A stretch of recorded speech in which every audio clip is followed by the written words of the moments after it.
하위 10%라는 낙인이 찍혔죠. 박용진 의원 얘기도 지금부터 나눠보도록 하겠습니다. 현재까지는 이분의 운명은 아직 결정은 안 났어요. 결선 투표까지 갔습니다. 그런데 일단 결선까지는 가게 됐지만 본인은 이 경선 자체가 지금 깜깜이 경선이다 이러면서 답답한 심정을 계속 토로하고 있습니다. 결선 투표한다고 하는데 혹시 1, 2위 간의 표차나 몇 퍼센트 어느 정도 정도인지 당연히 알려드릴 수 없습니다. 어제 그 결과가 뭐 하나도 수치를 안 가르쳐주더라. 투표율, 득표율 뭐 이런 것들 하나도 안 가르쳐주고 아니 박용진은 갑자기 네가 꼴등이야. 너 하위 10%야. 아니 왜요? 어떻게 된 건데요? 근데 뭐 학생이 자기 성적을 통보받았는데 시험지 답안지 이런 거 안 보여줘요. 감춰요. 네. 전혀 이유를 모릅니다. 자, 근데 수치를 안 알려준다고 하는데 왜 안 알려주는 걸까요? 저거는 여야 모두 수치를 안 알려주죠. 그리고 경선이 끝나면 저 관련 자료들을 대개 폐기해버립니다. 그렇기 때문에 이제 깜깜이 경선이라는 건 뭐 꼭 민주당 얘기만 있는 건 아니고요. 국민의힘도 그렇고 국민의힘 또 저게 설령 수치만 국민의힘이 지난번에 서울 강남병 수치를 공개했죠. 네. 그 이름은 다 가리고 공개했습니다. 뭐 그게 저는 별로 의미가 없다고 생각합니다. 관련 자료들을 다 공개하지 않는 한 뭐 수치만 뭐 예를 들어서 45, 41 뭐 이렇게 공개한다고 해서 그게 누군지도 모르고 또 그 조사는 과연 어떻게 그 제대로 투명하게 이루어졌는지 이런 것들은 어차피 그 과거에도 그랬고 지금도 그랬고 알려지지도 않고 알려주지도 않기 때문에 설령 알려준다 해도 그 수치가 어떻게 나왔는지 파악할 수가 없어요. 그렇기 때문에 그 정당의 경우에 공천은 늘 저런 여러 가지의 의문 속에 이제 결정이 되고 이런 경우가 여야 막론하고 있습니다. 아마 그걸 누군가가 좀 개선하려는 노력이 있으면 아마 그런 것들이 혁신 공천이 아닐까. 전 그렇게 생각합니다. 뭐 어제도 잠깐 짚어봤습니다만 의원님께 똑같은 질문 드려봐야 될 것 같습니다. 박광호 원내대표 얘기했습니다만 네. 사실은 박용진 의원 같은 경우는 이번 친명과 비명의 논란에 가장 첫 번째 이 등장한 인물이기도 하거든요. 근데 아직도 결론이 안 났어요. 네. 과연 이길까? 만약에 박용진이 이긴다면 민주당에는 어떤 영향이 있을까? 박용진이 진다면 또 어떤 영향이 있을까? 잘 아시다시피 박용진 의원은 지역구 관리를 굉장히 탄탄하게 해온 사람으로 민주당 내에서도 정평이 나 있습니다. 그렇죠? 그런데 왜 하위 10%에 포함이 돼서 30% 감산을 받아야 되느냐. 뭐 그것을 이제 본인이 이해할 수 없다고 지금 지난번에 뭐 기자회견도 하고 그랬죠. 근데 이제 30% 그 감점이라는 걸 안고 지금 이제 3인 경선에서 2인 속에 들어가 있고 이제 정봉주 전 의원과 지금 그 결선을 해야 되잖아요. 저는 뭐 박광훈 전 원내대표의 경우처럼 아마 30%는 박광훈 전 원내대표는 20%도 넘지를 못했는데 지금 박용진 의원은 30%이기 때문에 더 심각한 지금 핸디캡을 안고 경선에 들어가야 되는 거 아니겠습니까? 쉽지 않을 거다. 그러나 그렇다고 해서 제가 뭐 이길 거다 질 거다 이렇게 얘기할 수는 없고 어렵고, 다만 쉽지는 않을 거다 정도까지는 충분히 얘기할 수 있습니다. 네. 민주당에서는 어떨까요? 만약에 박용진 의원이 살아서 돌아온다면 약간 역시 박용진 의원입니다. 이길 줄 알았어요. 30% 그거 별거 아니잖아요. 이렇게 반응을 해야 되는 건지 아니면 조용히 있어야 되는 건지. 아니 민주당 경선과 이 공천의 역동성을 보여주는 결과니까요.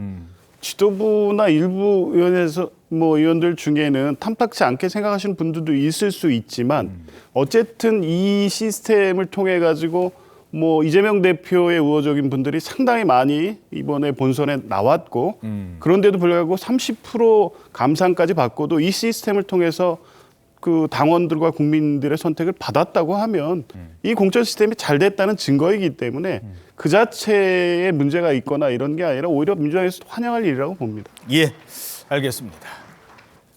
자, 한편 비명 친문계 현역 의원의 대거 탈락을 두고 민주당을 탈당한 김종민 새로운 미래 공동대표는 이미 이런 결과를 예상했었대요. 들어보시죠. 잘 치밀하게 기획된 그런 경선 결과다. 그렇게 볼 수 있습니다. 그 과정에서 유튜브가 몇 달 동안 이제 친명 당선, 비명 낙선 이 선동을 해대는데 지도부가 아무런 뭐 대처를 하지 않았을 뿐더러 오히려 그거를 활용해서 이번 경선을 기획한 거죠. 자, 아무래도 이제 민주당에서 경선 전에 탈당한 사람, 경선 끝나고 탈당한 사람, 이 공천 과정에 잡음이 많고 그만큼 또 현역 의원들도 많잖아요. 그러다 보니까 이렇게 민주당에서 공천 갈등을 더 언론에서도 주목하고 있는 것 같습니다. 그러면 자, 논란이 이제 끝나가잖아요. 어찌됐든 공천도 이제 사실상 마무리 수순을 밟고 있는 거예요. 이제는 뭐죠? 그렇죠. 다시 원팀이 됩시다 하고 수습해야 될 선대위원장이 나서야 됩니다. 선대위원장. 누가 선대위원장을 맡을까? 이런저런 얘기들이 지금 나오고 있어요. 민주당 내에서. 근데 이 사람의 이름이 거론이 돼요. 선대위원장으로. 누구요? 이해찬. 그렇죠. 이해찬 나왔었습니다만 그 뒤에 나오는 이 이름이 더 관심을 끌고 있습니다. 저는 이해찬 전 대표뿐 아니라 우리 경험을 갖고 있는 여러분들이 함께 일종의 용광로 선대위를 구성해서 저는 임종석 실장도 이번 총선에 일정한 역할을 맡아서 비록 본인이 이제 출마는 못했습니다만 이번 윤석열 검사 독재 심판 총선에 일정하게 기여할 수 있도록 뭐 공간이 열려야 되고 또 본인도 참여하면 좋겠다고 생각합니다. 그러니까 공천에서 배제를 시켰는데 물론 이제 전현희 의원은 와서 좀 도와달라고는 해요. 왜냐하면 그 지역에서 일단 이겨야 되니까. 근데 그걸 뛰어넘어서 선대위원장을 맡아달라. 선대위 구성을 요청한다. 이 상황은 어떻게 보십니까?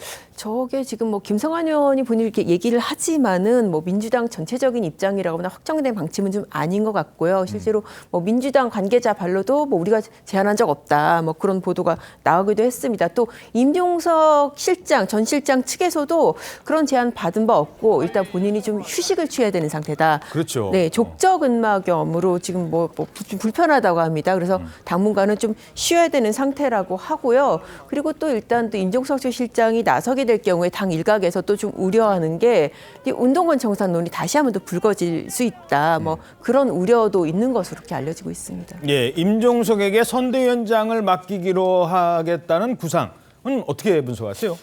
저는 그 구상이 우선 확인되지 않았다. 그런 보도가 나오지만 그리고 이제 또 하나는 만약에 진짜 맡았을 경우 아니 자기 공천도 못 챙긴 사람이 자 민주당에 있는 후보들을 당선시켜달라고 유권자들한테 설득하고 다니는 것이 과연 얼마나 설득력이 있을 것인가. 저는 전혀 없다고 보거든요. 아니 자기 공천을 하나 제대로 못 받았잖아요. 그 당에서. 그래 놓고서 누구누구를 당선시켜 주세요 하는 게 이게 그 유권자들한테 납득이 되겠습니까? 그런 점에서는 저 발상 자체가 임종석을 저는 2번 욕보이는 거라고 생각을 하고요. 그런 점에서 본다면 뭐 임종석, 이탄희, 뭐 이해찬 뭐 이런 분들이 이제 많이 거론되는데 어제는 유시민 얘기도 나왔었고요. 글쎄요, 뭐 그건 뭐 민주당이 선택할 부분이지만 적어도 그 본선에서 얼마나 그 유권자들의 관심을 모을 것인가 뭐 하는 부분에 초점이 있다면 저 세 분은 적어도 아니다 이렇게 생각합니다. 예. 질문 드리기 전에 요 상황도 제가 하나 말씀드리죠. 지난 총선 때, 지지난 총선이 되겠네요. 이른바 친문 진영들이 공천에서 대거 탈락한 적이 있었습니다. 대표적인 사람이 이해찬 그리고 정청래 두 사람이 공천에서 탈락을 했어요. 이해찬, 정청래. 그때 어떻게 됐을까요? 이해찬 전 대표는 무소속으로 출마를 해요. 이겨버려요. 그리고 다시 당에 돌아옵니다. 지역의 기반이 튼튼하다. 근데 정청래 의원은요. 당시 손혜원 전 의원에게 자신의 지역구를 깨끗하게 불려줍니다. 그리고 오히려 민주당을 위해서 열심히 뛰었어요. 4년을 이른바 절치부심을 한 거예요.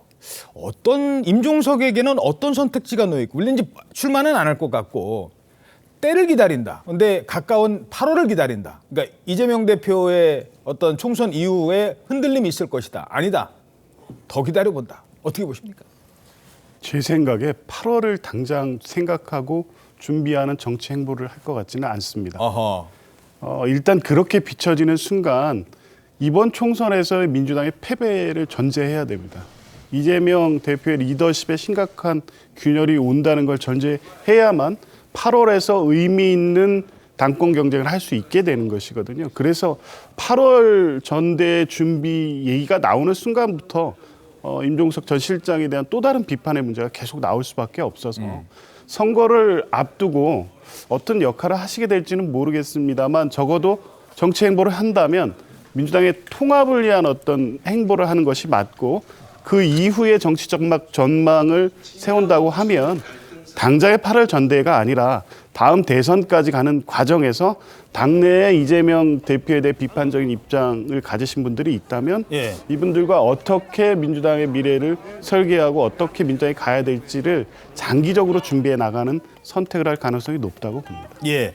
자, 그런데 이 임종석 실장이요. 사실 최근에 이 언론에서 많이 주목을 받고 있습니다만 그 전에 사실은 이제 문재인 정부에서 비서실장도 지냈고 그 당시의 일, 지금 울산시장 선거 개입 사건으로 잠시 뒤에 질문을 하려고 했었습니다만 조국 전 장관, 조국 당시 이제 민정수석 그리고 임종석 비서실장은 그 당시에 지금 어떤 연루와 관련해서 당장 또 수사도 받아야 되는 이런 상황이 될 수도 있어요. 네, 그렇습니다. 물론 이제 지금 당장 뭐 임종석 저 실장에 대한 압수수색이나 소환 이런 게 이루어지지는 않았는데 일단은 장기적으로 수사가 예정돼 있는 상태입니다. 재수사를 지금 들어간 거잖아요. 그렇습니다. 이게 왜냐하면은 처음에는 그런 그 선거 개입의 연관성이 분명히 규명되지는 않았다라고 그래서 불기소가 내려졌었는데 이 기록에 대해서 이제 고소인이 항고를 해서 다시 검토를 해보니까 서울고검이 보니까 이거는 재수사를 해봐야겠다라는 결정이 내려진 상태거든요. 대통령 기록관 압수수색 들어갔고. 맞습니다. 그래서 대통령 기록관에 대한 압수수색. 일단은 지금 상황은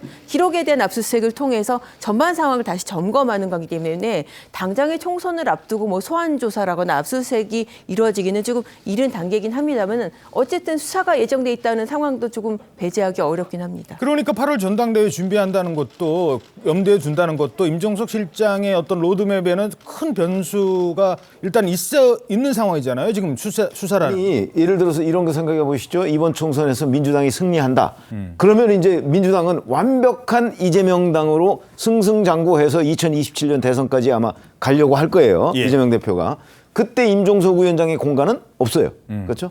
자, 그리고 이제 만약에 근데 그렇지 않고 민주당이 진다. 국민의힘에 진다고 했을 경우라도 저는 민주당은 이재명 당이 돼 있을 거예요. 왜냐하면 지금 친명계 공천 우리가 얘기 많이 했잖아요. 그렇기 때문에 이미 민주당은 이재명 당이 돼 있을 거예요. 아하. 그렇게 돼 있는 상태에서 국회의원 배지도 없는 임종석 전 실장이 과연 8월 전당대회에 뭐 나가는 거야 자유지만 나가서 과연 그 노릴 수가 있겠는가 대표를 저는 개인적인 생각입니다. 불가능하다고 생각하고요.